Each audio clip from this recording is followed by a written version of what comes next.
तो अभी हम लोग डिस्कस करेंगे एसटीपी प्रोटेक्शन के बारे में, ठीक है।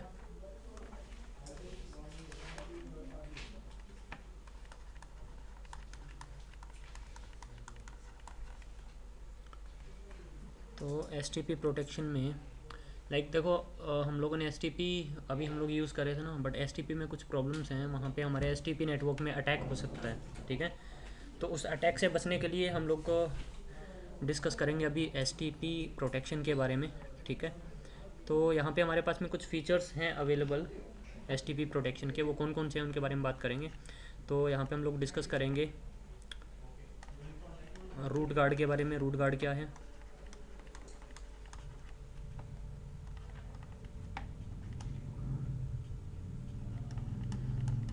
Loop guard,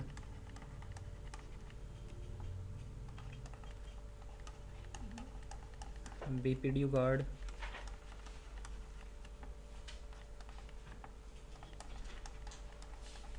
BPDU filter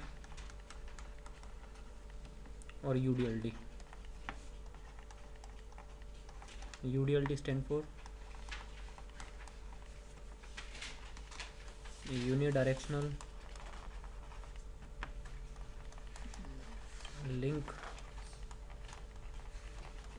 detection, unidirectional link detection, ठीक है। तो ये हमारे पास में कुछ एसटीपी के कुछ प्रोटेक्शन फीचर्स हैं, ठीक है। तो सबसे पहले हम लोग बात करेंगे यहाँ पे रूट गार्ड के बारे में। रूट गार्ड क्या है, ठीक है। तो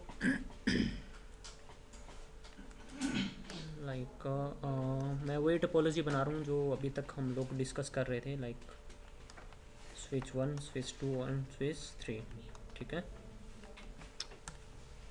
स्विच 1 है, स्विच 2 एंड स्विच 3।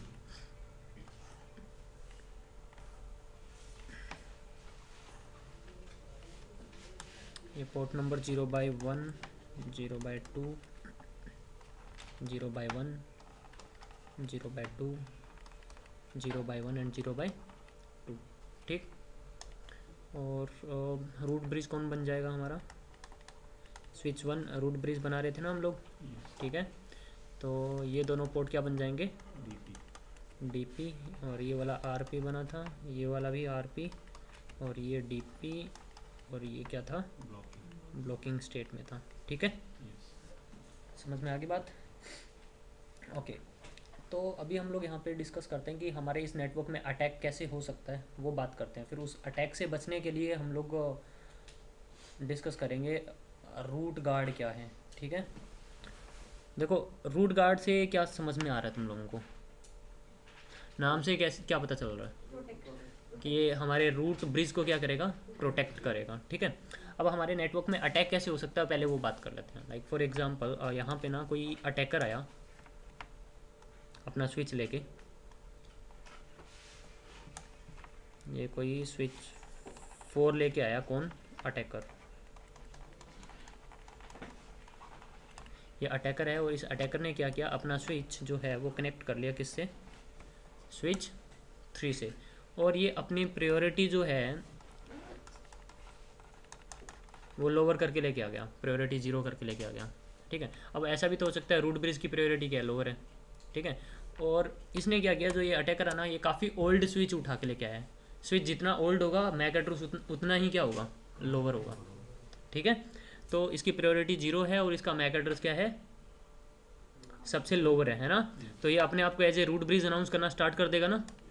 तो यहाँ से एक बीपीडीयू भेजेगा, ये भेजेगा या नहीं भेजेगा, इस स्विच की तरफ एक बीपीडीयू फॉरवर्ड करेगा, और ये वाला पोर्ट क्या बन जाएगा इसका, डीपी, और ये वाला पोर्ट क्या बन जाएगा, आरपी। अरे यही होगा ना। तो ये डीपी बन जाएगा पोर्ट, ये वाला पोर्ट बन जाएगा आरपी।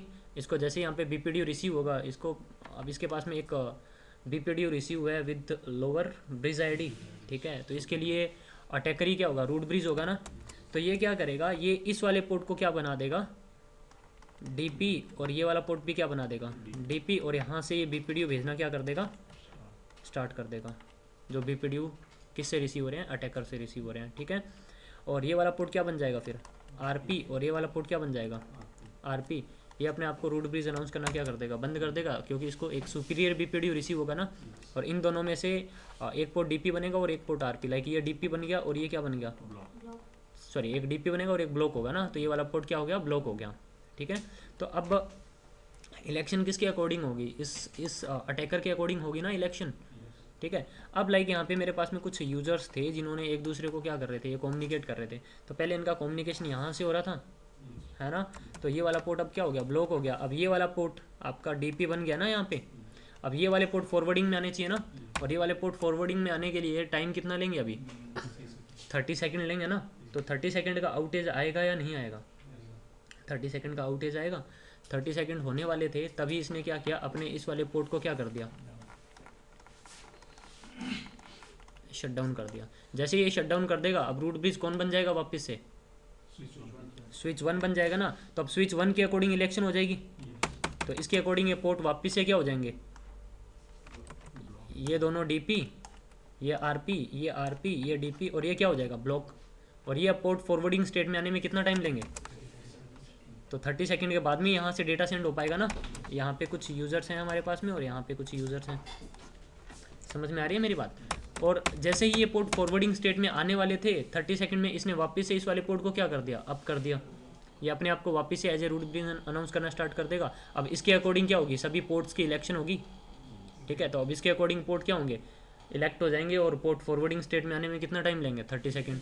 और जैसे ही वो 30 सेकंड, जैसे ही वो फॉरवर्डिंग स्टेट में आने वाले होंगे, ये पोर्ट को वापस से क्या कर देगा, नो शट, है ना। तो वापस से इस रूट ब्रिज के अकॉर्डिंग इलेक्शन होगी, पोर्ट फिर से किस में आएंगे, फॉरवर्डिंग स्टेट में। इसके अकॉर्डिंग इलेक्शन होगी और पोर्ट किस में आएंगे, फॉरवर्डिंग स्टेट में। ठीक है, और जब तक पोर्ट फॉरवर्डिंग स्टेट में नहीं आएंगे तब तक डेटा सेंड रिसीव हो ही नहीं पाएगा। और ये यही कर रहा है, हर 30 सेकंड के बाद में क्या कर रहा है, पोर्ट को डाउन कर रहा है, पोर्ट को अप कर रहा है, पोर्ट डाउन, पोर्ट अप, इस तरह से कर रहा है। तो क्या होगा, अब कोई यूज़र डेटा सेंड रिसीव कर पाएंगे, कोई डेटा सेंड रिसीव कर ही नहीं पाएंगे। तो इस तरह से हमारे नेटवर्क में क्या हो गया, ये अटैक हो सकता है ना। समझ में आई मेरी बात। ठीक है, तो इस अटैक से बचने के लिए हम लोग क्या यूज़ करते हैं, रूट गार्ड। इस हमने अपने रूट को क्या करना है, रूट ब्रिज को क्या करना है, गार्ड करना है। अगर कोई और स्विच अपने आप को रूट ब्रिज अनाउंस कर रहा है ना, तो ये स्विच जो है ना, ये रूट ब्रिज ही रहना चाहिए। ठीक है, समझ रहे हो, ये अपना रोल नहीं छोड़ना चाहिए रूट ब्रिज का। बात आ रही है मेरी समझ में। ठीक है, तो अब हम लोग क्या करेंगे, हम लोग यहाँ पे इनेबल करते हैं क्या, रूट गार्ड। क्या इनेबल करेंगे हम लोग, रूट गार्ड। और जो हम लोग रूट गार्ड जो इनेबल करते हैं, वो इनेबल करते हैं ऑल डीपी पोर्ट के ऊपर। कहाँ पे, ऑल डीपी पे। एक तो ये डीपी है, इस पे आप इनेबल कर सकते हो, इस वाले डीपी पे इनेबल कर दोगे, और इस वाले डीपी पे क्या कर दोगे, ये आप इनेबल कर दोगे। रूट गार्ड हमेशा डीपी पोर्ट पे ही क्या होगा, इनेबल होगा। ठीक है, तो अब क्या होगा, हम लोग जितने भी हमारे डीपी पोर्ट होंगे यहाँ पे, उन सब पे क्या इनेबल कर देंगे, रूट गार्ड। और डीपी पोर्ट पे आप इनेबल करोगे, और वो डीपी जो ट्रंक पोर्ट है, रूट गार्ड जो आप इनेबल करोगे, वो सिर्फ और सिर्फ किस पे इनेबल करेंगे हम लोग, ट्रंक पोर्ट पे इनेबल होता है रूट गार्ड। समझ में आ गई बात। एक्सेस पोर्ट पे कभी इनेबल नहीं होता, तो यहाँ पे तो इनेबल होगा नहीं। ये भी स्टार्टिंग में क्या बना होगा, एक्सेस बना हो सकता है ना हमारा, सॉरी अरे डीपी बना हो सकता है ना, ये एक्सेस पोर्ट होगा और डीपी पोर्ट बना हो सकता है ना। समझ में आई मेरी बात। तो जितने भी आपके ट्रंक पोर्ट हैं जो डीपी पोर्ट है, उनके ऊपर हम लोग क्या इनेबल कर देंगे, रूट गार्ड इनेबल कर देंगे। रूट गार्ड इनेबल करने के बाद में अब देखो होगा क्या। अब जैसे ही ये स्विच, अटैकर स्विच अपने आप को क्या बोल रहा है, as a root bridge announce कर रहा है, बीपीडीयू आएगा इसके पास में, ये वाला पोर्ट डीपी बन जाएगा और ये वाला पोर्ट क्या बन जाएगा, आरपी बन जाएगा। ठीक है, ये डीपी बन जाएगा और ये भी क्या बन जाएगा, डीपी बन जाएगा। ये बीपीडीयू आगे यहाँ से क्या करेगा, फॉरवर्ड करेगा। और जैसे ही इन डीपी पोर्ट के ऊपर कोई बीपीडीयू रिसीव होता है, और उस डीपी पोर्ट के ऊपर अगर आप लोगों ने रूट गार्ड इनेबल किया हुआ है, वो पोर्ट आपका रूट इनकंसिस्टेंट स्टेट में चला जाएगा। किस में चला जाएगा, रूट इनकंसिस्टेंट स्टेट में चला जाएगा, काइंड ऑफ एरर डिसेबल या फिर काइंड ऑफ ब्लॉकिंग स्टेट। समझ में आ रही है मेरी बात। जिस पोर्ट के ऊपर आपने क्या इनेबल किया हुआ है, रूट गार्ड इनेबल किया हुआ है, उस पोर्ट के ऊपर अगर जब भी कोई बीपीडीयू रिसीव होगा, वो पोर्ट किस में चला जाएगा, रूट इनकंसिस्टेंट स्टेट में चला जाएगा। तो ये वाला पोर्ट और ये वाला पोर्ट किस में चला जाएगा, रूट इनकंसिस्टेंट स्टेट में चला जाएगा ना। तो अब यहाँ से बीपीडीयू कोई रिसीव हो रहा होगा, ना ही कोई डेटा सेंड रिसीव होगा, ना ही कोई बीपीडीयू रिसीव होगा, कोई कुछ नहीं होगा, रूट इनकंसिस्टेंट स्टेट में चला जाएगा। बात आ रही है मेरी समझ में। ठीक है, तो अब रूट ब्रिज कौन रहेगा, यही रहेगा ना। और इस स्विच के लिए भी रूट ब्रिज कौन रहेगा, स्विच 1 ही रहेगा। ठीक है, इस स्विच के लिए तो अटैकर स्विच क्या बन जाएगा, स्विच 3 के लिए अटैकर स्विच क्या बन जाएगा, रूट ब्रिज बन जाएगा। बट ये हमारी इतनी टोपोलॉजी, ये वाली टोपोलॉजी तो हमारी सिक्योर हो जाएगी ना।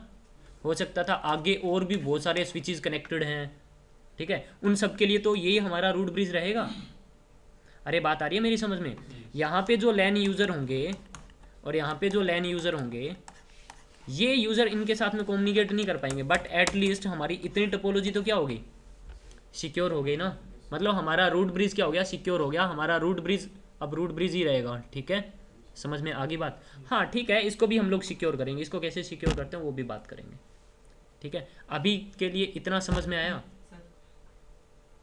यदि हमारा स्विच 1 का 01 पॉइंट पोर्ट डाउन हो जाए तब रूट ब्रिज यानी 2 और 3 में से बनेगा पोर्ट। क्यों, उसको पोर्ट डाउन हो गया ना। याद नहीं है, ये इनडायरेक्ट टोपोलॉजी चेंज है, थोड़े टाइम के लिए तो बोलेगा अपने आप को ये, फिर उसके बाद में वापस से ये रूट ब्रिज नहीं रहेगा ना। अरे याद है ना, वो 30 सेकंड का आउटेज आता था, कल की क्लास में क्लियर किया था ना मैंने। ठीक है, ये लिंक डाउन हो जाएगा, अपने आप को as a root bridge announce करेगा थोड़े टाइम के लिए। लेकिन यहाँ पे हमने क्या इनेबल किया है, बैकबोन फास्ट। ये रूट लिंक क्वेरी भेजेगा, ये इसको रिस्पॉन्स देगा, ये इमीडिएटली बोल देगा तू रूट ब्रिज नहीं है। बात आ रही है मेरी समझ में, ठीक है। तो पढ़ के आना चाहिए लास्ट वाली क्लास में जो हमने डिस्कस किया था। अरे बात आई इतनी समझ में। तो जिस पोर्ट के ऊपर आपने क्या इनेबल किया हुआ है, रूट गार्ड इनेबल किया हुआ है, उस पोर्ट पे अगर कोई बीपीडीयू रिसीव होगा तो वो पोर्ट आपका रूट इनकंसिस्टेंट स्टेट में चला जाएगा, ठीक है। इसकी एक रिक्वायरमेंट है। रिक्वायरमेंट क्या है, तुम लोगों को याद होगा, लाइक ये मेरे पास में ये 2 स्विचेस हैं, ठीक, स्विच 1 और ये क्या है, स्विच 2। वीलैन 1 के लिए मैंने इसको क्या बना दिया, रूट ब्रिज। तो ये वाला पोर्ट क्या बन जाएगा, डीपी, और ये वाला पोर्ट क्या बन जाएगा, आरपी। बट वीलैन 2 के लिए मैंने इसको क्या बना दिया, रूट ब्रिज। तो अब वीलैन 2 के लिए ये वाला पोर्ट क्या बनेगा, डीपी, और ये वाला पोर्ट क्या बनेगा, आरपी। मैंने यहाँ पे इनेबल कर रखा था क्या, रूट गार्ड इनेबल कर रखा था, ठीक है। तो अब ये यहाँ से बीपीडीयू वीलैन 2 का तो बीपीडीयू भेजेगा ना, और जैसे यहाँ पे इसको वीलैन 2 का बीपीडीयू रिसीव होगा, अब कोई भी पोर्ट के ऊपर अगर आपने क्या इनेबल किया हुआ है, रूट गार्ड इनेबल किया हुआ है, उस पर जैसे ही कोई बीपीडीयू रिसीव होगा वो पोर्ट एरर आपका रूट इनकंसिस्टेंट स्टेट में चला जाएगा, काइंड ऑफ एरर डिसेबल में चला जाएगा। तो प्रॉब्लम है ना ये। तो इसकी रिक्वायरमेंट क्या है, जिस भी पोर्ट के ऊपर आप रूट गार्ड इनेबल करते हो वो पोर्ट आपका सभी वीलैन के लिए क्या होना चाहिए, डीपी ही होना चाहिए, नॉन डीपी नहीं होना चाहिए। अगर नॉन डीपी होगा तो उसके ऊपर बीपीडीयू रिसीव हो जाएगा ना, पोर्ट किस में चला जाएगा। हाँ, बात आ गई समझ में मेरी। तो रिक्वायरमेंट क्या है, अगर कोई जहाँ पे आप रूट गार्ड इनेबल करोगे वो वाला पोर्ट आपका क्या होना चाहिए, फॉर ऑल वीलन वो क्या होना चाहिए, डीपी पोर्ट होना चाहिए, ठीक है। क्योंकि इसमें क्या क्या फीचर है, ये रूट गार्ड से होगा क्या, जिस पोर्ट पे आपने रूट गार्ड इनेबल किया उस पर बीपीडीयू रिसीव होते ही, चाहे जिस मर्जी का बीपीडीयू रिसीव होते ही उसको किस में डाल देगा, वो रूट इनकंसिस्टेंट स्टेट में डाल देगा, ठीक है। इसीलिए हम लोग क्या बोलते हैं, अगर ये वाला पोर्ट अगर आप यहाँ पे रूट गार्ड इनेबल कर रहे हो तो ये सभी वीलन के लिए क्या होना चाहिए, रूट डीपी ही होना चाहिए, ठीक है। अगर एक वीलन के लिए भी क्या बन रखा है, आरपी बन रखा है, तो यहाँ पे डीपी बन रखा होगा सामने वाला, ये बीपीडीयू भेज देगा, और यहाँ पे बीपीडीयू रिसीव होती है, पोर्ट किस में चला जाएगा, रूट इनकंसिस्टेंट स्टेट में। बात आ गई समझ में। तो ये हमारे पास में क्या है यहाँ पे, रूट गार्ड। तो हम लोग ये रूट गार्ड का फीचर यूज़ कर सकते हैं हमारे रूट ब्रिज को प्रोटेक्ट करने के लिए, ठीक है। अगर कोई अटैकर आएगा, अगर अटैकर बोलता है कि हाँ भाई मैं रूट ब्रिज हूँ, तो इस पर कोई फ़र्क नहीं पड़ेगा हमारे रूट ब्रिज पे, रूट ब्रिज ही हमारा रूट ब्रिज रहेगा। क्लियर है ये चीज़, इसमें किसी को कोई डाउट। तो इसको हम लोग प्रैक्टिकली प्रूव करके देखेंगे, उससे पहले हम लोग बाकी फीचर्स देख लेते हैं। हाँ तो तब भी तो होगा, ये लो ये डीपी पोर्ट है ना। हाँ तो जैसे ही आप इस पे इनेबल कर रखा आपने डीपी पे, क्या बताया तो है मैंने, डीपी पोर्ट पे क्या इनेबल करोगे, रूट गार्ड। तो बीपीडीयू आएगा तो ये एरर डिसेबल में चला जाएगा, रूट इनकंसिस्टेंट स्टेट में, ठीक है। क्लियर है, समझ में आ गई बात। अब बात करते हैं लूप गार्ड की। लूप गार्ड क्या है और हम लोग क्यों यूज़ करते हैं। देखो हम लोगों ने डिस्कस किया था एसटीपी किस लिए यूज़ होता है, लूप अवॉइडेंस के लिए यूज़ होता है ना। एसटीपी इनेबल होते हुए भी कई बार कुछ केसेस बन जाते हैं जिसमें लूप बनने के चांसेस हो जाते हैं। तो वो कौन कौन से केसेस बन सकते हैं लूप बनने के, वो बात करते हैं। एसटीपी इनेबल है स्टिल, यहाँ पे लूप बन सकते हैं, कैसे बन सकते हैं वो बात कर लेते हैं।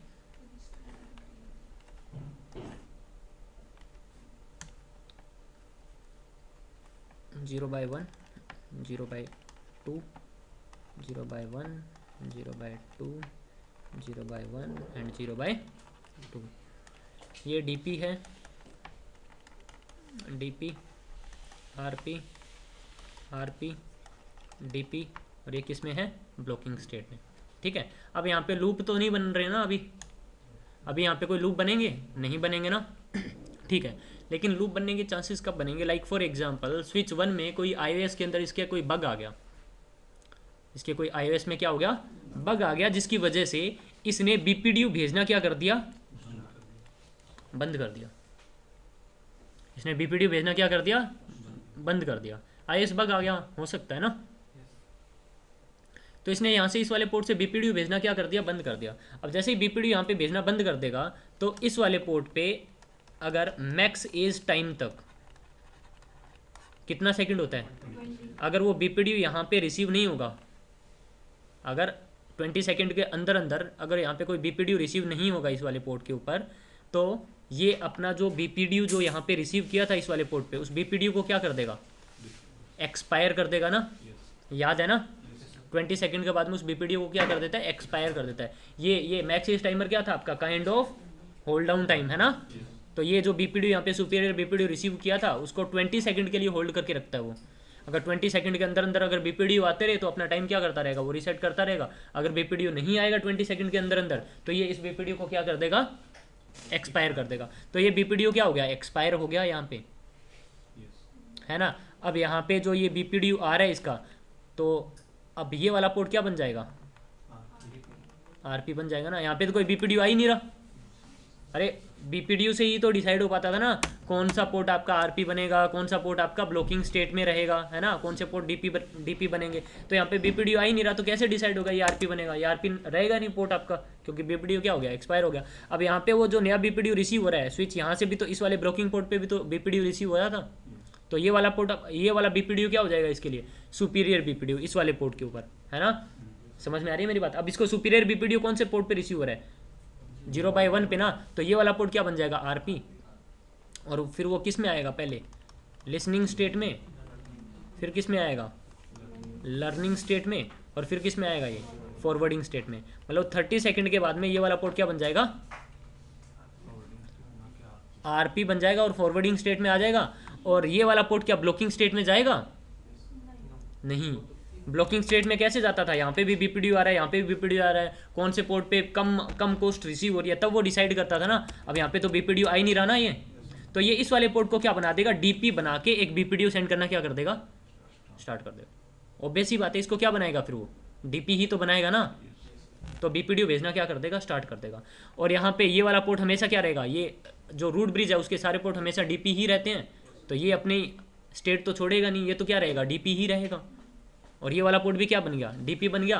मतलब 30 सेकंड के बाद में ये सारे के सारे पोर्ट किस में आ जाए? अब यहाँ पे कोई इस टोपोलॉजी में कोई पोर्ट आपका ब्लॉकिंग स्टेट में है क्या? नहीं है ना। सारे के सारे पोर्ट 30 सेकंड के बाद में क्या हो जाएंगे? फॉरवर्डिंग स्टेट में आ जाएंगे। और अब हमारे पास में यहाँ पे कोई यूजर्स हैं, तो याद है ना मैंने आप लोगों को बताया था यहाँ पे लूप कैसे बनेगा। अगर कोई यूज़र ब्रॉडकास्ट फ्रेम जनरेट करेगा तो इसकी कॉपी यहाँ पे भेजेगा। ये जो कॉपी यहाँ पे रिसीव हुई थी यहाँ पे ये क्या बन जाएगा? लूप। समझ में आ रही है मेरी बात? तो इस तरह से हमारे इस टोपोलॉजी में भी प्रॉब्लम आ सकती है। STP इनेबल होने के बाद में भी कुछ केसेस बन जाते हैं जिनकी वजह से लूप बन सकते हैं। तो इससे अब हमने क्या करना है? लेकिन जब S3 से कोई वो भेजेगा मैसेज तो S1 एक्सेप्ट हो ही ना करेगा। कौन S3? 0/2 हाँ स्विच 3। हाँ बोल। 0/2 पोर्ट से कुछ भेजेगा मैसेज तो हाँ तो ये BPDU भेज रहा है ना ये। हाँ तो ठीक है, ये तो DP रहेगा। हाँ डिस्कार्ड करता रहेगा, लेकिन ये DP तो रहेगा ना। लेकिन से जब मैसेज भेजेगा तो वो भी डिस्कार्ड करेगा। कौन सा मैसेज? जब कुछ भी क्यों भाई? क्यों डिस्कार्ड करेगा? बता दे मुझे। पोर्ट आपके फॉरवर्डिंग स्टेट में है, कब डिस्कार्ड होते हैं डेटा आपका? जब पोर्ट क्या होगा?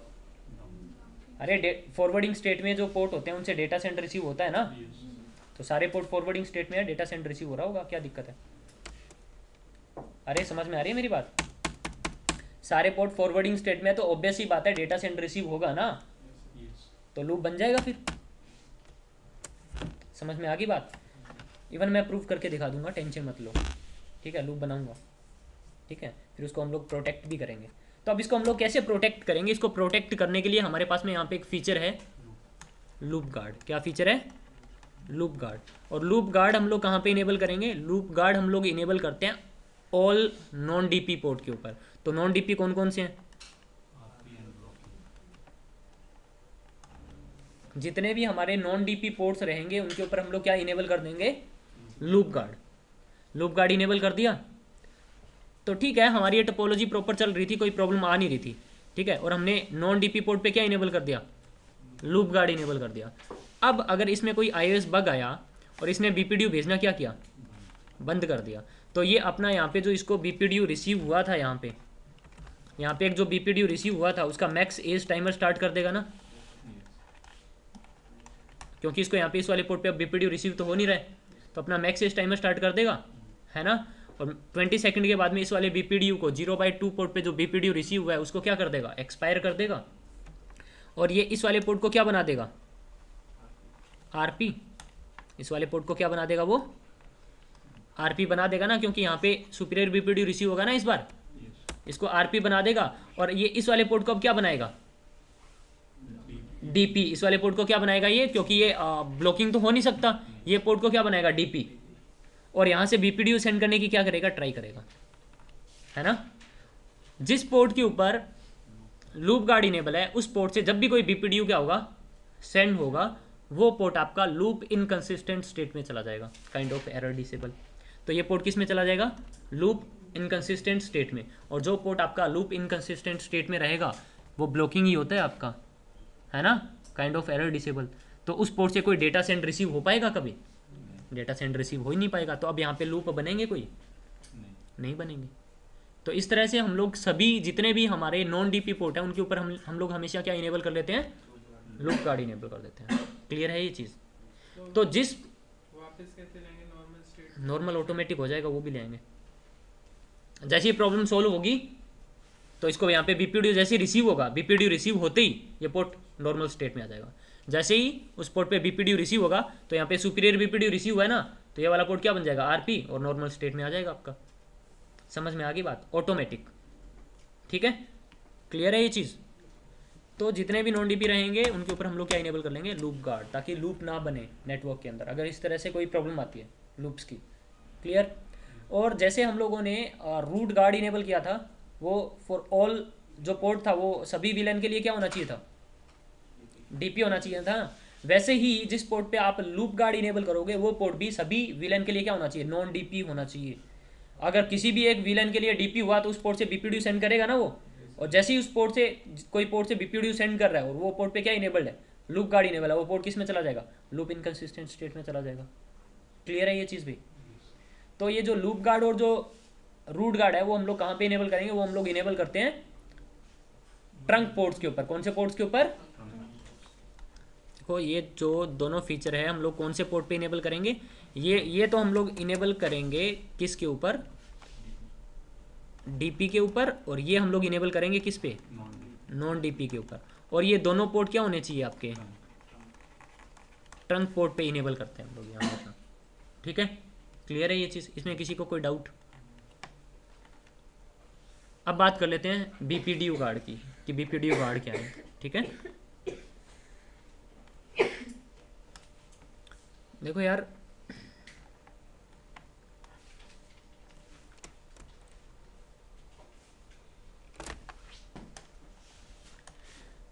BPDU गार्ड को भी समझ लेते हैं।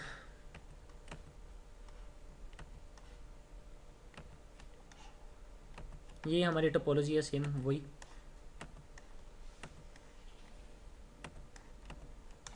ठीक, और यहाँ पे ना कुछ यूज़र्स अटैच्ड हैं, कुछ यूज़र्स अटैच्ड हैं हमारे कौन से पोर्ट्स के ऊपर? एक्सेस पोर्ट्स के ऊपर। ठीक है, यहाँ पे भी हमारे कुछ यूज़र्स अटैच्ड होंगे एक्सेस पोर्ट पे ना, जितने भी एक्सेस पोर्ट रहेंगे। और जो एक्सेस पोर्ट होते हैं वो हमेशा क्या रहते हैं? DP ही रहते हैं। बताया था ना मैंने, जितने भी एक्सेस पोर्ट होंगे वो हमेशा क्या रहेंगे? DP। अब यहाँ पे प्रॉब्लम क्या आ सकती है? प्रॉब्लम ये आ सकती है लाइक यहाँ पे एक अटैकर है यहाँ पे जो कि एक कंप्यूटर पे बैठा है, और ये कौन से पोर्ट से कनेक्टेड है? एक एक्सेस पोर्ट से कनेक्टेड है। किससे कनेक्टेड है? एक्सेस पोर्ट से। और ये अटैकर है, इसने कोई अपना एक प्रोग्राम बनाया, एसटीपी क्या, एसटीपी एक प्रोग्राम ही तो है ना। तो इसने भी अपना एक प्रोग्राम बनाया और उससे उसने बीपीडीयू भेजना क्या कर दिया, स्टार्ट कर दिया।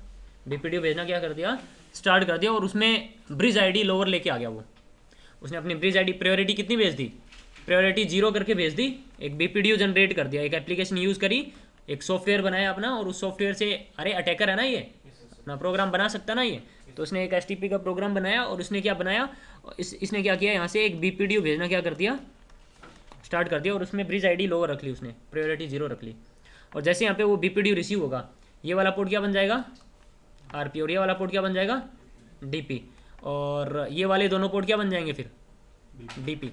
और ये वाला पोर्ट क्या बन जाएगा फिर, और ये वाला पोर्ट क्या बन जाएगा। चलो ठीक है, हम लोगों ने यहाँ पे तो इनेबल किया हुआ था क्या, रूट गार्ड इनेबल किया हुआ था ना हम लोगों ने।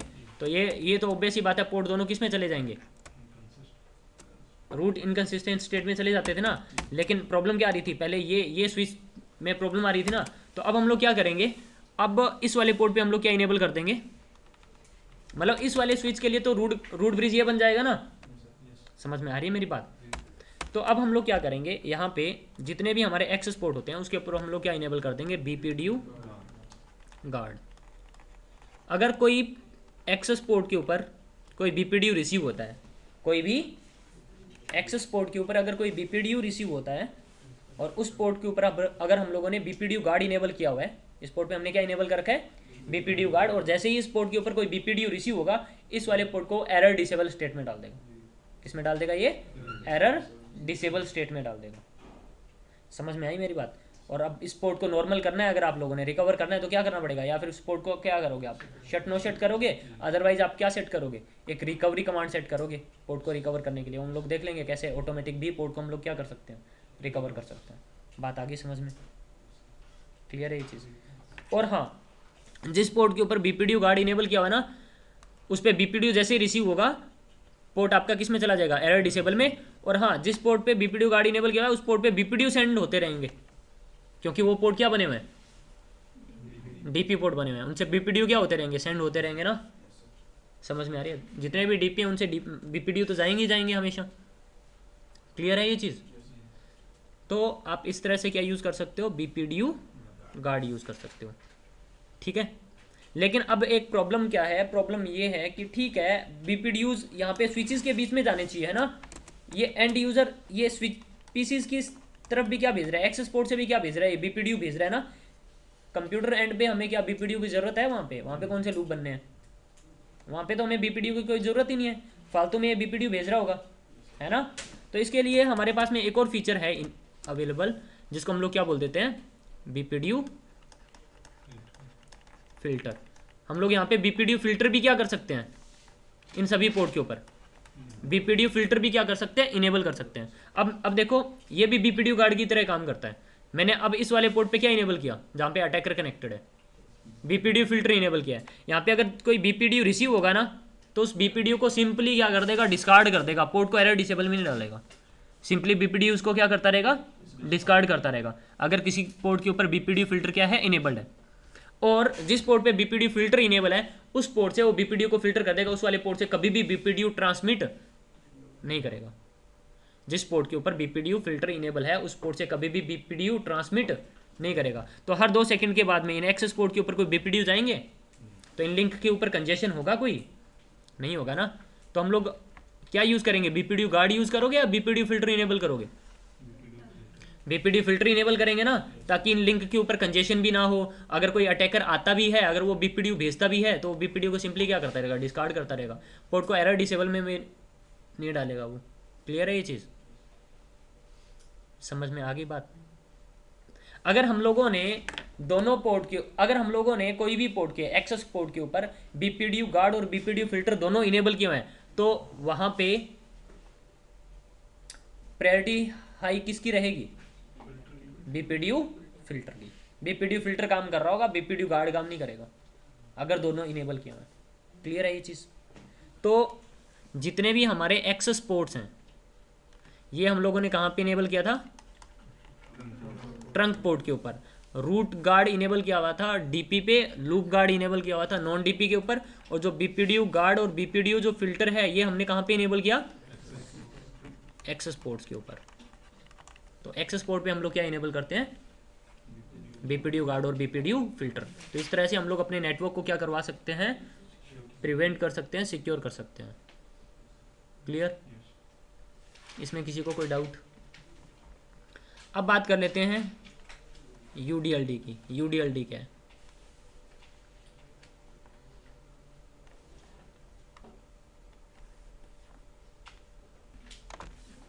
इसमें लिख लो यूडीएलडी में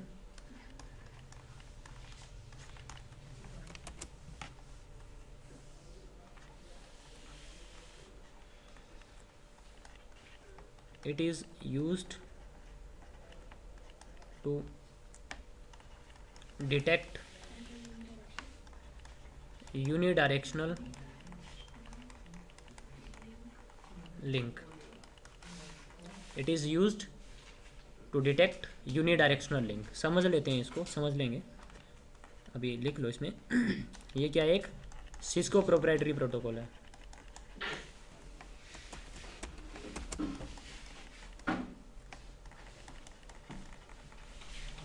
सिस्को प्रोप्राइटरी है। It uses multicast MAC address. ये एक मल्टीकास्ट मैक एड्रेस यूज़ करता है। और कौन सा मैक एड्रेस यूज़ करता है? जो CDP DTP VDP यूज़ करते हैं। और कौन सा था वो? 0100 0 और 4 टाइम्स C, है ना?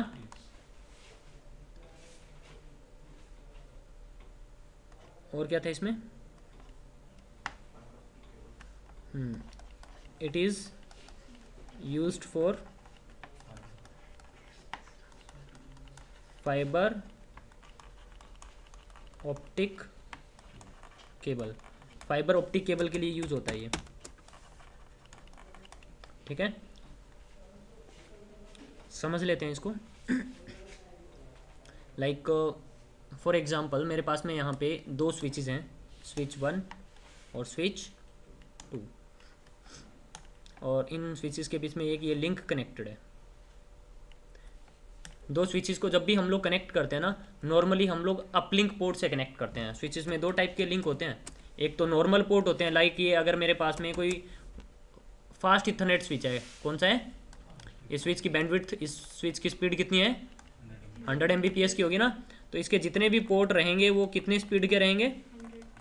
100 Mbps के रहेंगे। यहाँ पे यूजर्स अटैच्ड हैं हमारे, और यहाँ पे भी कुछ यूजर्स अटैच्ड हैं, ठीक? और ये जितने भी लिंक हैं हमारे वो फास्ट इथरनेट लिंक है, ठीक है? और अब इन दोनों के बीच में हम लोगों ने एक और लिंक यूज़ किया हुआ है इन दोनों स्विचेस को कनेक्ट करने के लिए। अगर मैं ये लिंक भी कितना, कौन सा यूज़ करूँ? फास्ट इथरनेट लिंक यूज़ कर लेता हूँ 100 Mbps का। 100 Mbps के लिंक होते हैं ना। अगर फास्ट इथरनेट का स्विच है तो उस पर सारे जो पोर्ट होंगे वो कौन से होंगे? 100 Mbps के होंगे ना, ठीक है? तो अब अगर ये यूजर्स ने एक दूसरे को कम्युनिकेट करना है तो बैंडविड्थ कितनी मिलेगी? 100 Mbps की। ये भी एक दूसरे को कम्युनिकेट करेंगे तो बैंडविड्थ इनको कितनी मिलेगी? 100 Mbps की। लाइक मेरे पास में यहाँ पे 10 यूज़र यहाँ पे और 10 यूज़र यहाँ पे हैं। अगर इन्होंने एक दूसरे को कम्युनिकेट करना हुआ तो इस लिंक पे डेटा जाएगा ना, तो बैंडविड्थ हर एक यूज़र को कितनी मिलेगी? 10 Mbps की, है ना? तो इस लिंक की बैंडविड्थ क्या हो जाएगी? शेयर हो जाएगी ना। समझ रहे हो मेरी बात? तो कभी भी हम लोग यहाँ पे 2 स्विचेस को जब भी कनेक्ट करते हैं ना, ये नॉर्मल पोर्ट से नहीं कनेक्ट करते। होगा क्या, जितने भी हमारे जो फास्ट इथरनेट लिंक होते हैं ना, उनके ऊपर कुछ फाइबर ऑप्टिक के पोर्ट भी होते हैं। कौन से होते हैं? फाइबर ऑप्टिक के भी पोर्ट होते हैं। लाइक अगर मैं बात करूं, मैंने यहाँ से इसको एक फाइबर ऑप्टिक पोर्ट से क्या कर दिया? कनेक्ट कर दिया। अलग से पोर्ट मिलेंगे आपको, 2 या 4 पोर्ट देखने को मिलेंगे फाइबर ऑप्टिक के स्विचेस के ऊपर आपको।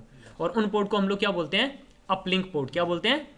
Uplink port. और जो अपलिंक पोर्ट होते हैं वो नॉर्मल जो स्विच की जो बैंडविड्थ, जो नॉर्मल पोर्ट होते हैं ना स्विच पे, उनसे ज़्यादा बैंडविड्थ के होते हैं। या फिर ये या फिर क्या होगा? 1 Gbps का लिंक होगा, या फिर लाइक 10 Gbps के लिंक हो सकते हैं हमारे।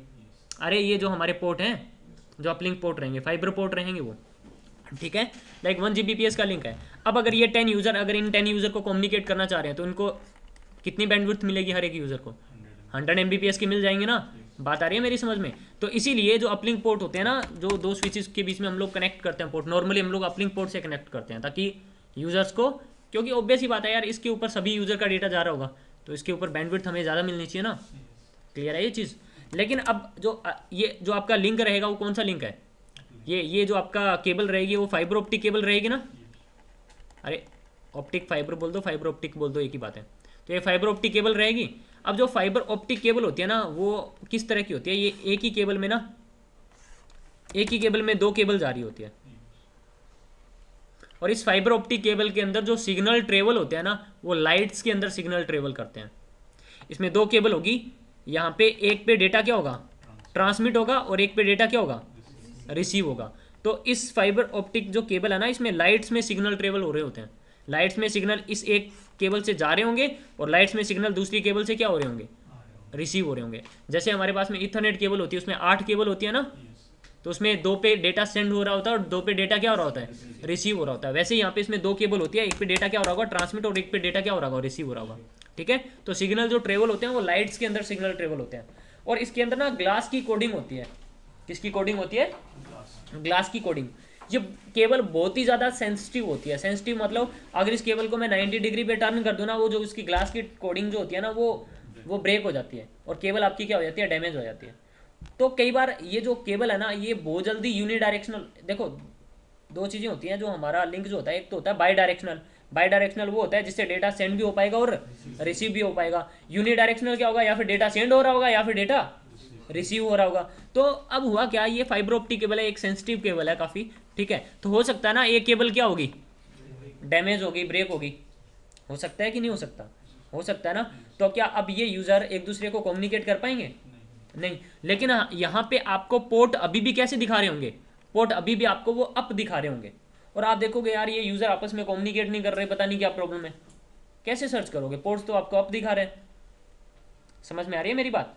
तो हम लोग यहाँ पे क्या इनेबल करेंगे, इस वाले पोर्ट पे और इस वाले पोर्ट पे हम लोग क्या इनेबल करेंगे, इन दोनों पोर्ट के ऊपर UDLD इनेबल करेंगे। और ये UDLD क्या करता है, ये UDLD यूनिडायरेक्शनल लिंक अगर आपका हो जाता है तो उसको डिटेक्ट कर लेता है। अगर ये लिंक क्या हो जाता है, यूनिडायरेक्शनल, अगर ट्रांसमिट वाली या रिसीविंग वाली केबल क्या हो जाए, ब्रेक हो जाए एक केबल इनमें से, अगर लिंक आपका यूनिडायरेक्शनल, अगर दोनों ही ब्रेक होगी तो पोर्ट आपका डाउन दिखाई देगा। अगर एक केबल अगर आपकी ब्रेक होगी तो वो क्या दिखाना स्टार्ट कर देगा, वो इस लिंक को क्या डिटेक्ट कर लेगा, यूनिडायरेक्शनल डिटेक्ट कर लेगा। समझ में आ रही बात। अब इसके 2 मोड होते हैं UDLD में, 2 मोड होते हैं।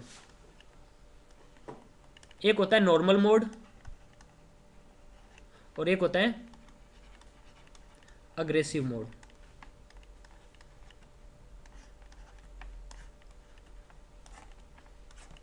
अगर मैंने यहाँ पे UDLD का मोड दोनों पे क्या इनेबल किया हुआ है, नॉर्मल मोड यूज़ किया हुआ है, और ये लिंक आपका हो जाता है यूनिडायरेक्शनल, तो ये स्विच कुछ नहीं करता, एक लॉग मैसेज जनरेट करना स्टार्ट कर देगा। एक लॉग मैसेज जनरेट कर देगा कि हाँ भाई ये जो आपका लिंक है वो क्या हो चुका है, यूनिडायरेक्शनल हो चुका है। सिर्फ एक सिंपल एक लॉग मैसेज जनरेट करेगा। अगर आपने मोड कौन सा यूज़ किया हुआ है, नॉर्मल मोड यूज़ किया हुआ है।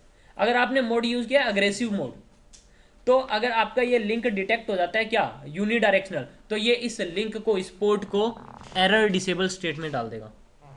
क्या कर देगा, पोर्ट को एरर डिसेबल स्टेट में डाल देगा। नाम से पता चल रहा है ना, अग्रेसिव है ना।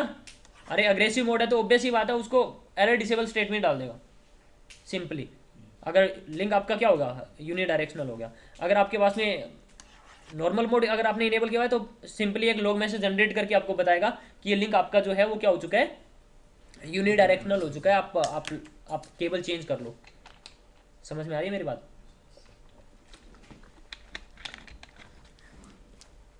तो ये जो UDLD जो फीचर आया था वो किसके लिए आया था, फाइबर ऑप्टिक केबल के लिए आया था। लेकिन ठीक है, ये जो इथरनेट केबल होती है ना, इथरनेट केबल में बहुत ही कम चांसेस होते हैं इसको यूनिडायरेक्शनल होने के, अगर हम लोग जब तक उसको मैनुअली उसको यूनिडायरेक्शनल ना बनाएं। किसी ने जानबूझ के इस केबल को क्या कर दिया, जो ट्रांसमिट वाली केबल थी वो क्या कर दी, कट कर दी दोनों, तो लिंक क्या हो जाएगा, यूनिडायरेक्शनल हो जाएगा ना। उस केस में फिर आप इसको कैसे डिटेक्ट करोगे, तो फिर उस केस में हम लोग इथरनेट केबल पे भी उसको क्या कर सकते हैं, लिंक के ऊपर उसको भी अप्लाई कर सकते हैं, पोर्ट पे अप्लाई कर सकते हैं, इथरनेट पोर्ट पे। कोई ज़रूरी नहीं है कि आप फाइबर ऑप्टिक पोर्ट पे ही आप इनेबल करो, लेकिन इसका फीचर, अरे ऑब्वियस ही बात है, हम लोग क्यों वहाँ पे उसको जानबूझ के उसको क्यों वहाँ पे उसको यूनिडायरेक्शनल बनाएंगे, है ना, बट फीचर हमारे पास में अवेलेबल है, हम लोग इसको यूज़ कर सकते हैं। ठीक है, क्लियर है ये चीज़, समझ में आ गई बात? ठीक है, तो अब एक काम कर लेते हैं, अब इसको सारी चीज़ें हम लोग प्रैक्टिकली प्रूव करके देख लेते हैं वन बाय वन। तो सबसे पहले हम लोग देखेंगे किसको, रूट गार्ड का प्रैक्टिकल देख लेते हैं।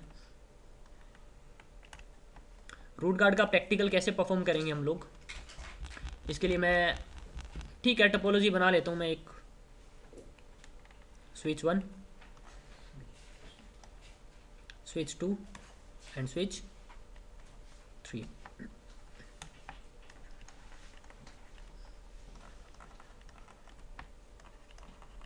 लिंक कौन से यूज़ करोगे आप?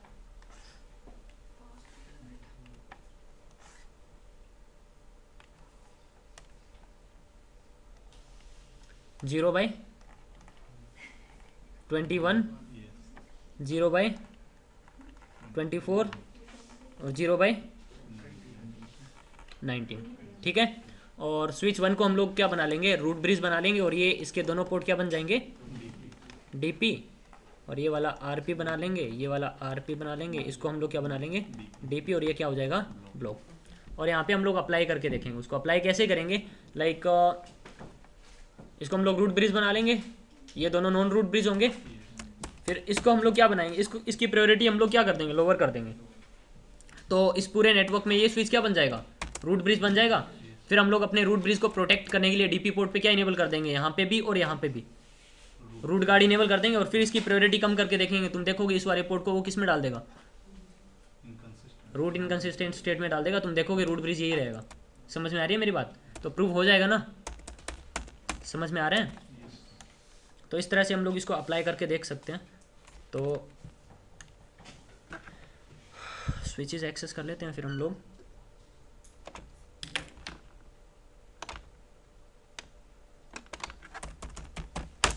स्विच 1, और एक काम करते हैं, इसको पहले रैक एक्सेस 2 नहीं आ रहा क्या?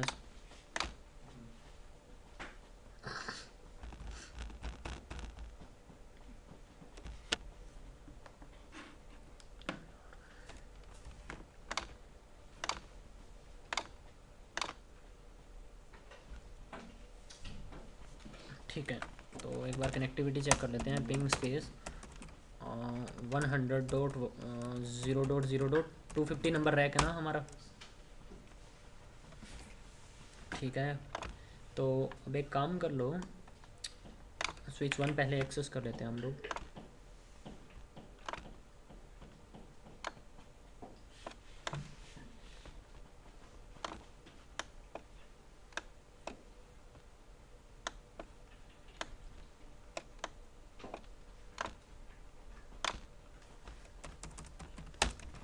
स्विच 1 क्लियर लाइन 37,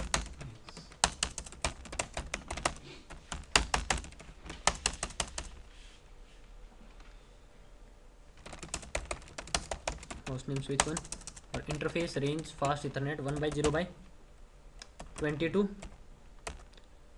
20 ब्लॉक करना है, और एफ ए 1/0/22 टू 24, इनको सबको क्या कर दो, शट डाउन।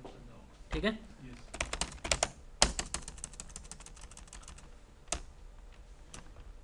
अब चलते हैं स्विच 2 पे।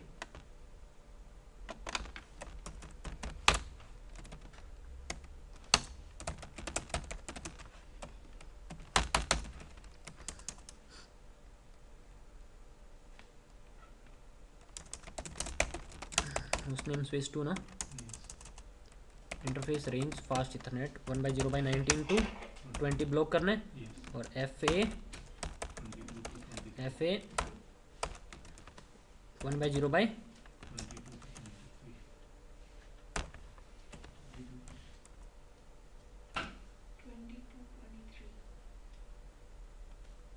हम्म 22 टू 23, इन सबको स्टेप डाउन कर देते हैं।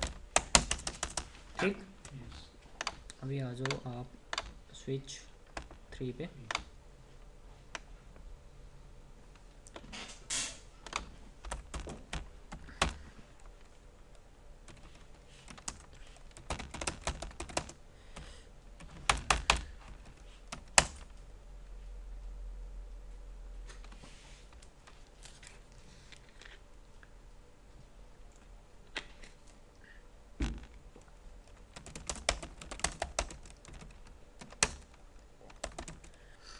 Interface range fast Ethernet 1/0/22 23 I think यहाँ पे 3 बाइज है ना।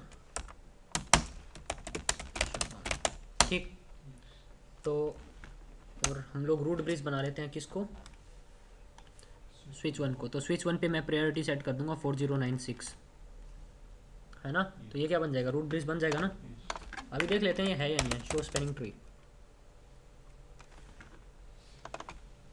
रूट ब्रिज ये नहीं है ना, तो रूट ब्रिज हमने इसी को बनाना है। तो कैसे बनाओगे, spanning tree for VLAN 1 priority 4096। तो तुम देखोगे शो स्पैनिंग ट्री में ये स्विच क्या बन चुका है, रूट ब्रिज। इसके दोनों पोर्ट क्या बन गए, DP है ना। और स्विच 2 पे चलो, शो स्पैनिंग ट्री, इसका एक पोर्ट RP होना चाहिए था और एक DP। ठीक है, कोई प्रॉब्लम इसमें किसी को, समझ में आ गई मेरी बात, यही है ना। एक RP, कौन सा RP है, 21 RP और 24 क्या है, DP। और स्विच 3 पे चलो, शो स्पैनिंग ट्री, एक पोर्ट आपका RP और दूसरा क्या है, ब्लॉकिंग स्टेट में। स्विच 3 को हम लोग अटैकर मान के चलते हैं। और इस अटैकर ने क्या किया, अपनी प्रायोरिटी को क्या करके लेके आ गया, 0 करके लेके आ गया। तो अब क्या होगा, अब इस स्विच के अकॉर्डिंग क्या होगा, पूरी टोपोलॉजी चेंज हो जाएगी ना। अब देखना स्विच 1 रूट ब्रिज रहेगा क्या, क्या स्विच 1 रूट ब्रिज है, नहीं है ना। इसका एक पोर्ट RP बन गया। और देखना यहाँ पे स्विच 2 पे शो स्पैनिंग ट्री, इसका ये वाला पोर्ट क्या हो गया, ब्लॉक हो गया ना। तो प्रॉब्लम आएगी ना ये, तो ऐसी प्रॉब्लम आनी चाहिए, नहीं आनी चाहिए ना, अटैकर अटैक ना कर पाइए। तो मैं इसको हटा दूं पहले। अब स्विच 1 ही क्या है हमारा, रूट ब्रिज है ना, शो स्पैनिंग ट्री। ये वेट करेगा जो उसको 20 सेकंड का।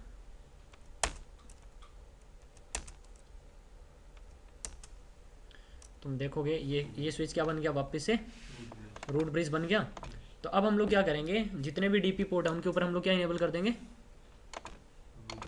Root guard. तो रूट गार्ड किन किन पोर्ट पे इनेबल करना है, इंटरफेस रेंज फास्ट इथरनेट 1/0/, एक तो 19 पे और FA 1/0/21 पे। स्पैनिंग ट्री गार्ड रूट, ये कमांड चलेंगे, स्पैनिंग ट्री गार्ड रूट। और ये लॉग मैसेज भी जनरेट कर दिया, ये बता भी रहा है कि हाँ भाई आपने यहाँ पे इन दोनों पोर्ट पे रूट गार्ड क्या कर दिया, इनेबल्ड कर दिया। ठीक, रूट गार्ड अब इनेबल किया इन दोनों पोर्ट पे। और स्विच 2 के एक पोर्ट पे भी इनेबल करते हैं इस पे, interface fast Ethernet 1/0/24 spanning tree क्या बोल दोगे, गार्ड रूट इनेबल्ड। इतनी बात आई समझ में। अब एक काम करते हैं, अब ये आया अटैकर, ट्रंक नहीं बनाएंगे तो अरे कोई दिक्कत नहीं है, ट्रंक पोर्ट पे इनेबल करेंगे तो ठीक है। अब देखो, अब हम लोग क्या करेंगे, अब हम लोग स्विच 3 के ऊपर, मैं स्पैनिंग ट्री क्या बोल रहा हूँ, VLAN 1 के लिए मैंने प्रायोरिटी कितनी कर दी, 0। आइए अपने आप को क्या बोलेगा, मैं क्या हूँ, मैं रूट ब्रिज हूँ। जैसे इसने अपने आपको रूट ब्रिज अनाउंस किया तो DP पोर्ट पे यहाँ पे क्या रिसीव होंगे, BPDU। और BPDU जैसे ही रिसीव हुआ, इसने 19 नंबर पोर्ट के ऊपर इसको रिसीव हुआ ना स्विच 1 को, तो इसने देखना इसको किस में डाल दिया, और स्विच 2 पे आना, ये देखना 24 पोर्ट को किस में डाल दिया, है ना। इवन ये लो शो स्पैनिंग ट्री, ये क्या बता रहे हैं,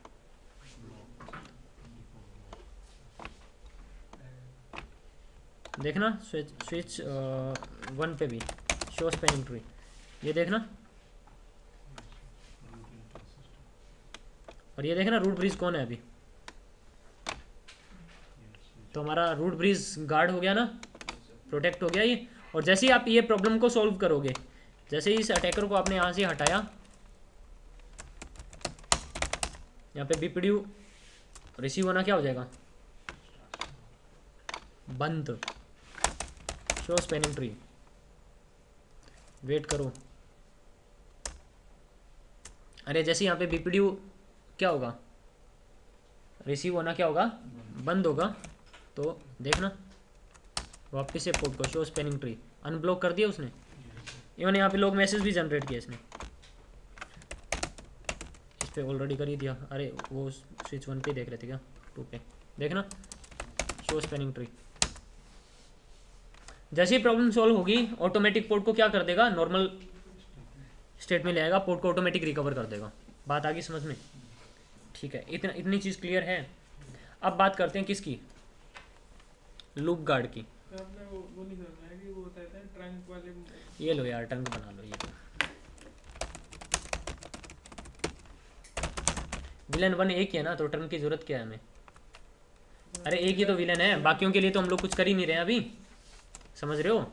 इसके ऊपर नेटिव विलन का डेटा तो चला ही जाएगा, बाकी विलन के बीपीडीयू नहीं जाएंगे। कौन से विलन के, विलन 2 3 4 इनके नहीं जाएंगे, क्योंकि इनके जब भी जाएंगे तो क्या क्या लग के जाना चाहिए, एक टैग लग के जाना चाहिए ना, पता कैसे चलेगा सामने वाले को, है ना? कंपल्सन नहीं है जैसे और जगहों पर होता है कि तो वहाँ पे एक विलन तो नहीं होगा ना।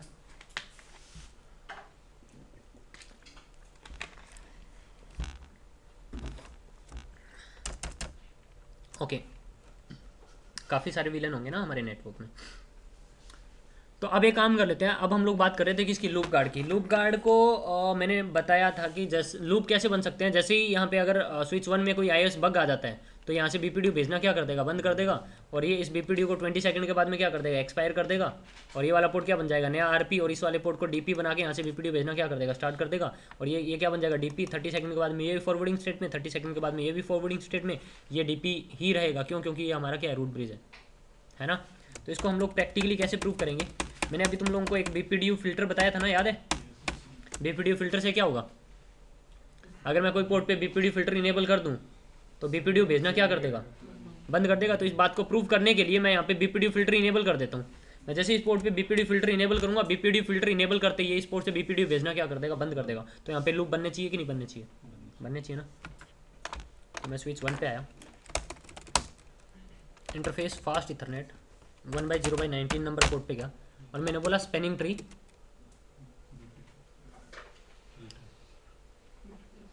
BPDU filter enable. मैंने जैसे ही यहाँ पे ये बीपीडीयू फिल्टर इनेबल किया, 20 सेकंड का वेट कर लो, 20 सेकंड के बाद में देखना यहाँ पे अभी स्विच 3 पे देखना क्या होगा, शो स्पैनिंग ट्री। ये वाला पोर्ट पे बीपीडीयू रिसीव होना बंद हो गए। 20 सेकंड बाद में इस बीपीडीयू को क्या कर देगा, इस पोर्ट पे जो रिसीव है उसको एक्सपायर। तो ये वाला पोर्ट क्या बन गया, नया रूट। किस में आ गया, लिसनिंग में। और ये क्या बन गया, डीपी। किस में है ये, फॉरवर्डिंग स्टेट में। तो अभी थोड़े टाइम बाद में ये 24 किस में आ जाएगा, लर्निंग से फॉरवर्डिंग स्टेट में। देखना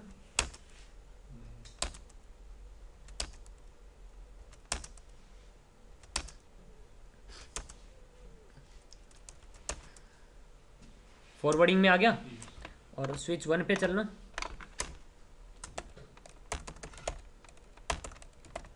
शो स्पैनिंग ट्री। ये सारे के सारे पोर्ट किस में है, फॉरवर्डिंग स्टेट में। और स्विच 2 पे चलना, शो स्पैनिंग ट्री। ये सारे के सारे पोर्ट किस में दिखा रहे हैं, फॉरवर्डिंग स्टेट में। अरे बात आई मेरी समझ में। और देखना यहाँ पे, और मैंने उस दिन बताया था ना, जब आपको मैक फ्लैप दिखाएगा तो क्या बनेगा, लूप। लूप बन रहा है। ये यहाँ से क्या कर रहा है, एक बीपीडीयू भेज रहा है यहाँ से भी और यहाँ से भी। तो बीपीडीयू में सोर्स मैक एड्रेस स्विच का लग के जाएगा ना। तो कभी वो इस वाले इंटरफेस पे लर्न करेगा, जैसे वो बीपीडीयू यहाँ पे आएगा घूम के, इस वाले इंटरफेस पे लर्न करेगा। ब्रोकिंग पोर्ट तो है ही नहीं। और अगर मेरे पास में यहाँ पे यूजर्स भी है अटैच्ड, यहाँ पे ये अगर ये कोई ब्रॉडकास्ट फ्रेम जनरेट करेगा, फ्रेम आया इसके पास में, इसकी दोनों कॉपी इधर भेज देगा ना।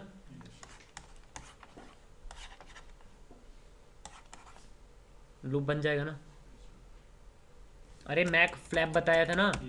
और जब मैक फ्लैप होता है तो क्या होता है, लूप बनता है ना। तो देख लो यहाँ पे क्या हो रहा है।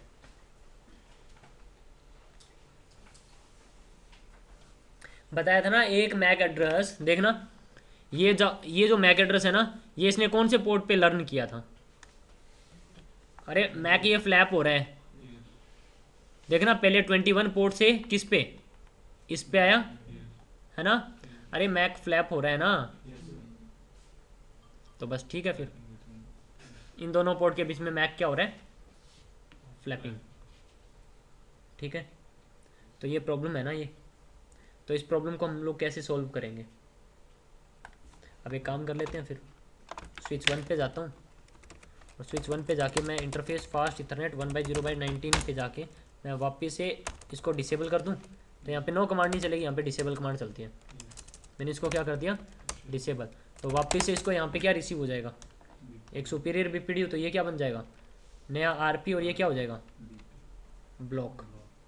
ऑब्वियस सी बात है ना, यहाँ पे सुपीरियर कॉस्ट कम आ रही है ना, यहाँ पे ज़्यादा आ रही है, तो ये वाला पोर्ट क्या बन जाएगा, आरपी, और नीचे वाला पोर्ट क्या हो जाएगा, ब्लॉक। देख लेते हैं, अभी बता भी देगा ये। देखना यहाँ पे शो स्पैनिंग ट्री, देखना ये वाला पोर्ट वापस से क्या बन गया, आरपी, और ये क्या हो गया, ब्लॉक। अब यहाँ पे मैक फ्लैप हो रहे हैं, कोई लॉग मैसेज जनरेट कर रहा है मैक फ्लैपिंग का, नहीं कर रहा ना। तो इस प्रॉब्लम से बचने के लिए हम लोग क्या करेंगे, अब क्या इनेबल करेंगे, लूप गार्ड। तो लूप गार्ड हम लोग किन पोर्ट पे इनेबल करते हैं, ऑल नॉन डीपी पे। तो इंटरफेस रेंज फास्ट इथरनेट 1/0 एक तो 19 पे, कोमा FA 1/0/24 पे, ये 3/0 है।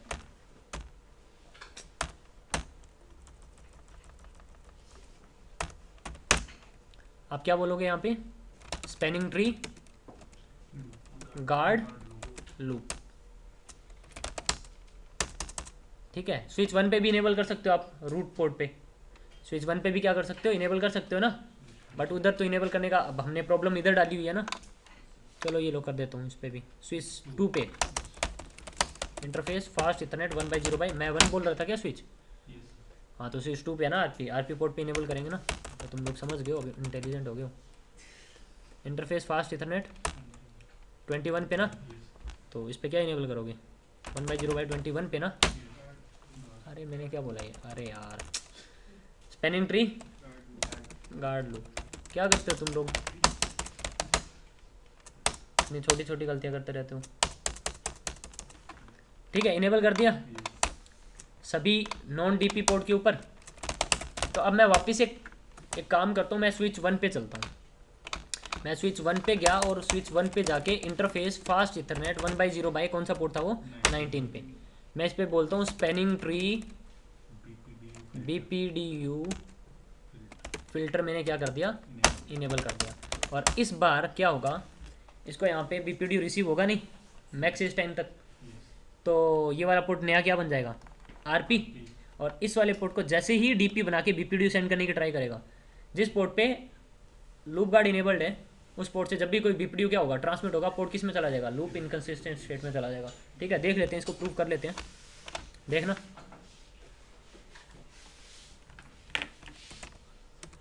शो स्पैनिंग ट्री, देखना। तो अब यहाँ पे देखना लूप बन रहे हैं, मैक फ्लैपिंग हो रही है, नहीं ना। एक सेम मैक एड्रेस घूम के कोई दूसरे पोर्ट पे रिसीव हो रहे हैं, नहीं। कोई सेम फ्रेम, बात आ रही है मेरी समझ में, नहीं हो रही ना। क्लियर है ये चीज़। और जैसे ही ये प्रॉब्लम शॉर्ट आउट होगी, देखना इंटरफेस फास्ट इथरनेट 1/0/19 पोर्ट पे गया मैं, और मैंने क्या बोल दिया यहाँ पे, spanning tree guard BPDU filter disable. मैं जैसे ही करता हूँ प्रॉब्लम सॉल्व, एक नया इसको यहाँ पे BPDU क्या हो जाएगा, रिसीव, और BPDU रिसीव होते ही देखना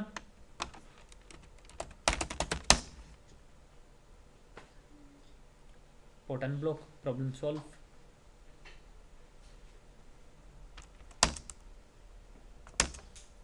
अब लूप बनेंगे, नहीं बनेंगे ना, बात आ गई समझ में, पक्का, ठीक। अब बात करते हैं BPDU गार्ड की, कि BPDU गार्ड कैसे अप्लाई करेंगे, कैसे इनेबल करेंगे। मैं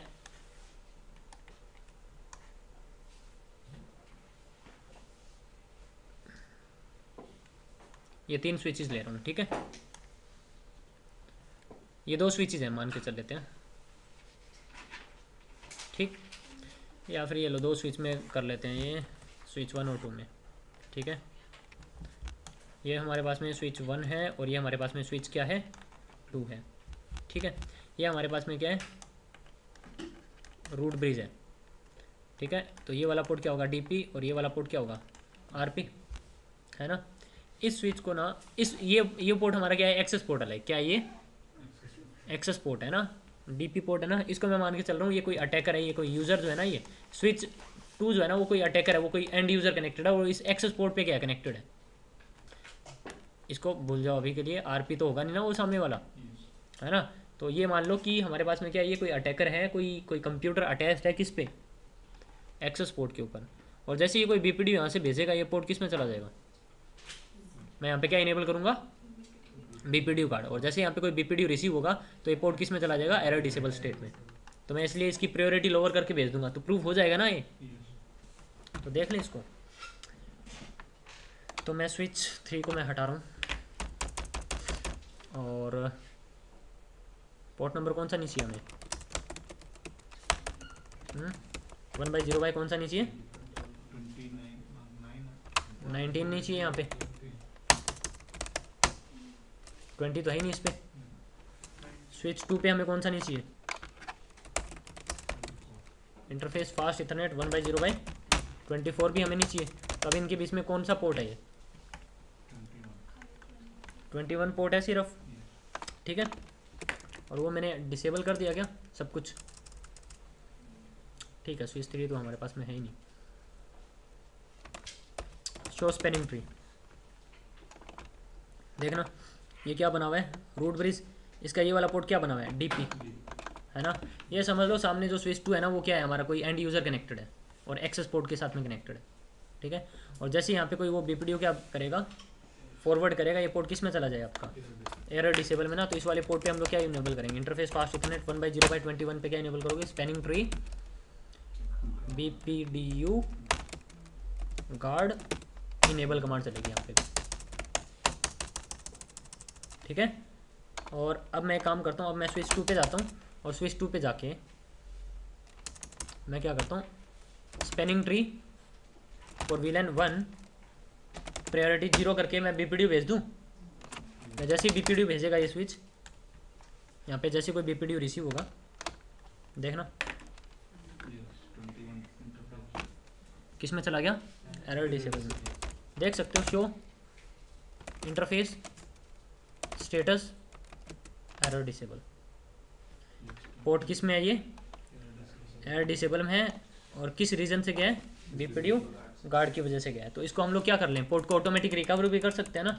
तो कैसे रिकवर करोगे पोर्ट को, एक रिकवरी कमांड सेट कर सकते हो। कैसे सेट करें recovery command, global configuration mode में गया मैं और मैंने क्या बोला एरर डिसेबल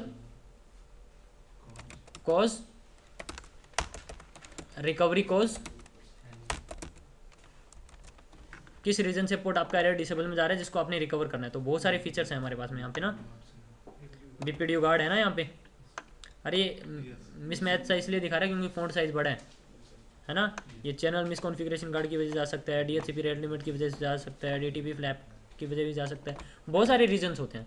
तो मैं यहाँ पे ऑल बोल दूँ कोई भी रीजन से अगर बीपीडीयू ये पोर्ट किस में जा रहा है एरर डिसेबल में जा रहा है उसको क्या कर दे एरर डिसेबल से रिकवर कर दे एक टाइम इंटरवल के बाद में। कितने टाइम के बाद में मैंने बोल दिया 30 सेकंड के बाद में क्या कर दे उसको, ये टाइम है हमारे पास में, ये टाइम डिफाइन कर सकते हो। तो इतने टाइम के बाद में ऑटोमेटिक पोर्ट को क्या कर देगा वो जो भी यहाँ पे आप टाइम डिफाइन करोगे उस टाइम के बाद में ऑटोमेटिक पोर्ट को क्या कर देगा रिकवर कर देगा। तो देखना मैं यहाँ पे बोलता हूँ show spanning tree sorry show interface status error disable है ना और शो एरर डिसेबल रिकवरी। किस किस के लिए आपने रिकवरी करी हुई है सभी के लिए ना। और देखना कितने सेकंड बचे हैं 6 सेकंड के बाद में उसने उसको अटेम्प्ट किया रिकवर करने के लिए, रिकवर किया ना। लेकिन रिकवर करते ही एक और बीपीडीयू रिसीव हुआ क्योंकि वो अभी भी क्या बना हुआ है अटैकर है ना वहाँ पे। वापिस से पोर्ट को किस में डाल दिया एरर डिसेबल में, देखना वापिस से एरर डिसेबल में। अब रिकवरी देखना अब 14 सेकंड बचे हैं, 14 सेकंड के बाद में फिर से ये अटेम्प्ट मारेगा एक किसको, इसने क्या करना है ये क्या करेगा इसको रिकवर करने की ट्राई करेगा। देखना 14 सेकंड के बाद में फिर से एक अटेम्प्ट करेगा ये इसको पोर्ट को क्या करेगा रिकवर करेगा और रिकवर हो जाएगा। बट जैसे ही नेक्स्ट कोई बीपीडीयू रिसीव होगा उसको क्या कर देगा वो वापस से देखना, समझ में आ गई बात। तो इस तरह से हम लोग रिकवरी कमांड भी क्या कर सकते हैं, सेट कर सकते हैं। और जैसे ही ये सामने प्रॉब्लम सॉर्ट आउट होगी, स्विच टू पे चलो, इंटरफेस सॉरी स्पैनिंग ट्री में जाके मैंने इसकी प्रायोरिटी क्या कर दी, हटा दी। मैंने उस अटैकर को हटा दिया, तो अब देखना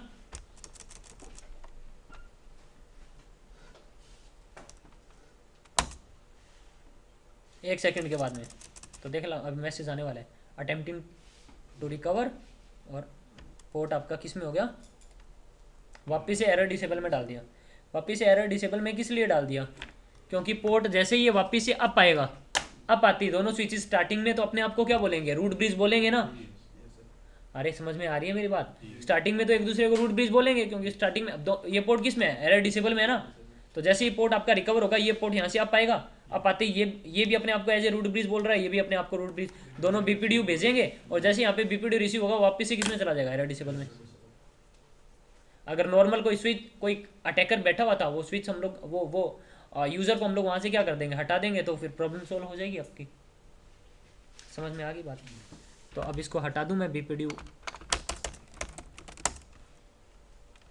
कौन से पोर्ट पे इनेबल किया था, इंटरफेस फास्ट इथरनेट 1/0/21 पे है ना, इसको क्या बोल दो, डिसेबल। तो इस तरह से आप इनेबल कर सकते हो क्या, बीपीडीयू गार्ड। और बीपीडीयू फिल्टर तो प्रूव हो ही गया, बीपीडीयू फिल्टर हम लोगों ने इनेबल किया था ना, बीपीडीयू भेजने बंद कर दिए थे, और बीपीडीयू रिसीव कर रहा था, बट पोर्ट आपका डिसेबल स्टेट में नहीं जा रहा था ना, एरर डिसेबल में। उसका तो प्रैक्टिकल दिखाने की जरूरत ही नहीं है, वो तो प्रूव हो ही गया ऑटोमेटिक ही, है ना। ओके, एक और चीज़ अभी मेरे दिमाग में चल रही थी, क्या बताना था, अरे यूडीएलडी तो बतानी है। हाँ, जो तुम लोग ये बीपीडीयू गार्ड और बीपीडीयू फिल्टर कौन से पोर्ट पे इनेबल करोगे, एक्सेस पोर्ट पे ना। तो अब एक एक पोर्ट पे जाके थोड़ा ना इनेबल करेंगे हम लोग, एक एक पोर्ट पे जाके थोड़ा ना इनेबल करोगे आप। सभी एक्सेस पोर्ट पे सभी एक्सेस पोर्ट पे हम लोग ग्लोबली भी यहाँ पे क्या कर सकते हैं, इनेबल कर सकते हैं। उसके लिए पहले क्या करना पड़ेगा, स्पैनिंग ट्री पोर्ट फास्ट एक डिफॉल्ट कमांड चलती है, तो सभी एक्सेस पोर्ट पे क्या इनेबल हो जाएगा, पोर्ट फास्ट। देखना शो स्पैनिंग ट्री में पोर्ट फास्ट इनेबल हो गया ना, सभी एक्सेस पोर्ट के ऊपर, सभी एक्सेस पोर्ट पे पोर्ट फास्ट क्या हो गया, इनेबल। तो अब अगर आप लोगों ने ग्लोबली जिन जिन पोर्ट के ऊपर पोर्ट फास्ट इनेबल्ड है, उन पोर्ट पे ये क्या इनेबल कर दे, बीपीडीयू गार्ड या बीपीडीयू फिल्टर, तो क्या बोलोगे, spanning tree BPDU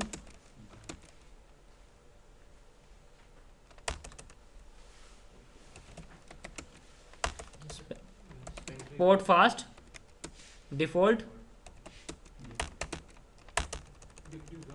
BPDU guard या बीपीडीयू फिल्टर, और आगे डिफॉल्ट, ये कमांड चला दो।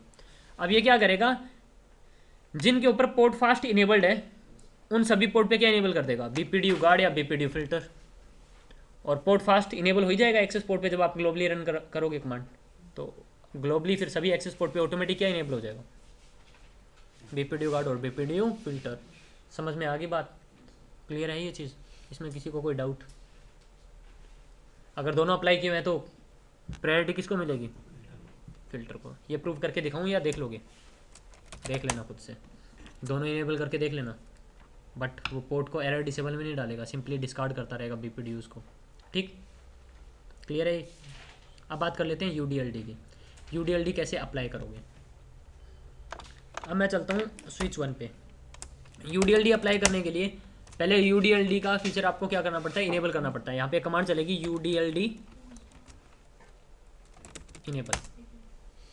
ग्लोबल कॉन्फ़िगरेशन मोड में जाके आप कमांड रन करोगे यूडीएलडी इनेबल, तो ये यूडीएलडी की सर्विस क्या हो चुकी है, इनेबल हो चुकी है। बाय डिफॉल्ट क्या होती है, डिसेबल, ठीक है। अब कोई भी पोर्ट पे अगर आपने इनेबल करना है तो उस पोर्ट पे जाओ, इंटरफेस फास्ट इथरनेट लाइक 0/1 पे जाना है, तो आप क्या बोल दोगे यहाँ पे, यूडीएलडी पोर्ट, बस।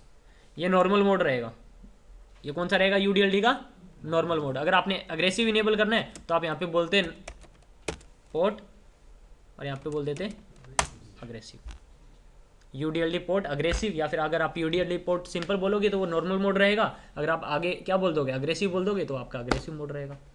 अब यहाँ पे हम लोग प्रैक्टिकली ये प्रूव नहीं कर पाएंगे, इसलिए तुम लोगों ने देखना तो वो लैब में देख सकते हो, केबल मैनुअली कट करके, है ना।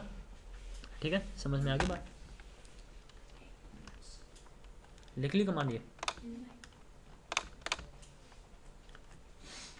पहले तो ग्लोबल कॉन्फ़िगरेशन मोड में जाके क्या बोलोगे यूडीएलडी, ग्लोबल कॉन्फ़िगरेशन मोड में बोल दोगे यूडीएलडी इनेबल, तो ये यूडीएलडी का फीचर इनेबल हो जाएगा। फिर पोर्ट पे जाना है, ये फीचर इनेबल होगा यूडीएलडी का, फिर आपने कोई भी पोर्ट पे यूडीएलडी इनेबल करना है तो आप क्या बोलोगे यूडीएलडी पोर्ट, ये आपका नॉर्मल मोड रहेगा। अगर आप लोगों ने अग्रेसिव मोड इनेबल करना है तो यूडीएलडी पोर्ट अग्रेसिव, ये कमांड। ठीक, समझ में आ गई बात।